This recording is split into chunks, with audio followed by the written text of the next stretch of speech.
कार्तिक कृष्ण पक्ष की त्रयोदशी तिथि के दिन धनतेरस का पर्व पूरी श्रद्धा व विश्वास के साथ मनाया जाता है। धन्वंतरी के अलावा इस दिन देवी लक्ष्मी और धन के देवता कुबेर की भी पूजा करने की मान्यता है। इस दिन को मनाने के पीछे धन्वंतरी के जन्म लेने की कथा के अलावा इसके बारे में एक दूसरी कहानी भी प्रचलित है।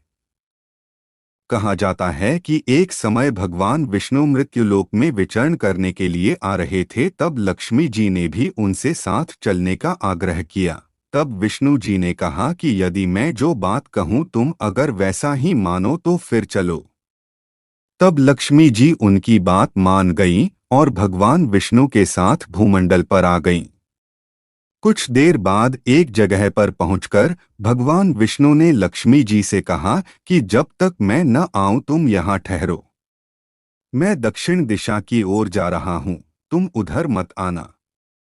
विष्णु जी के जाने पर लक्ष्मी के मन में कौतूहल जागा कि आखिर दक्षिण दिशा में ऐसा क्या रहस्य है जो मुझे मना किया गया है, और भगवान स्वयं चले गए।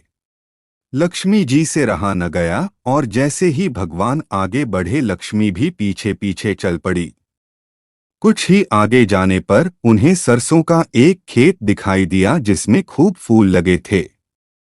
सरसों की शोभा देखकर वह मंत्रमुग्ध हो गईं और फूल तोड़कर अपना श्रृंगार करने के बाद आगे बढ़ी।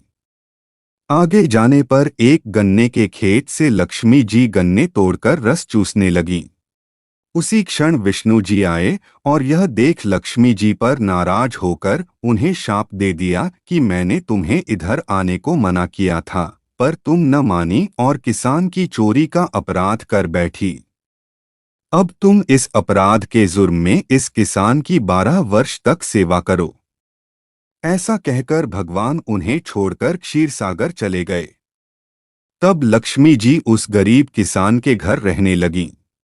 एक दिन लक्ष्मी जी ने उस किसान की पत्नी से कहा कि तुम स्नान कर पहले मेरी बनाई गई इस देवी लक्ष्मी का पूजन करो, फिर रसोई बनाना, तब तुम जो मांगोगी मिलेगा। किसान की पत्नी ने ऐसा ही किया।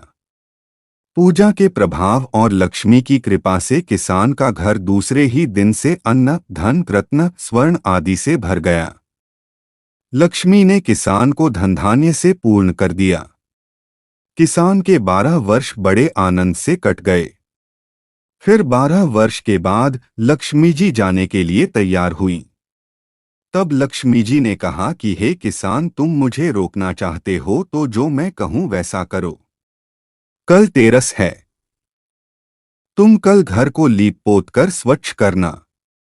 रात्रि में घी का दीपक जलाकर रखना और सायंकाल मेरा पूजन करना और एक तांबे के कलश में रुपए भरकर मेरे लिए रखना। मैं उस कलश में निवास करूंगी, किंतु पूजा के समय मैं तुम्हें दिखाई नहीं दूंगी।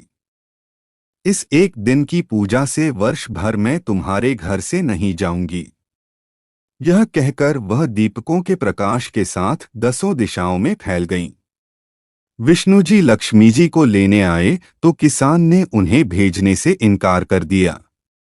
तब भगवान ने किसान से कहा कि इन्हें कौन जाने देता है, यह तो चंचला हैं, कहीं नहीं ठहरती। इनको बड़े बड़े नहीं रोक सके। इनको मेरा शाप था, इसलिए 12 वर्ष से तुम्हारी सेवा कर रही थीं।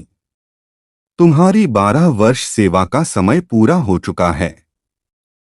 किसान हठपूर्वक बोला कि नहीं, अब मैं लक्ष्मी जी को नहीं जाने दूंगा।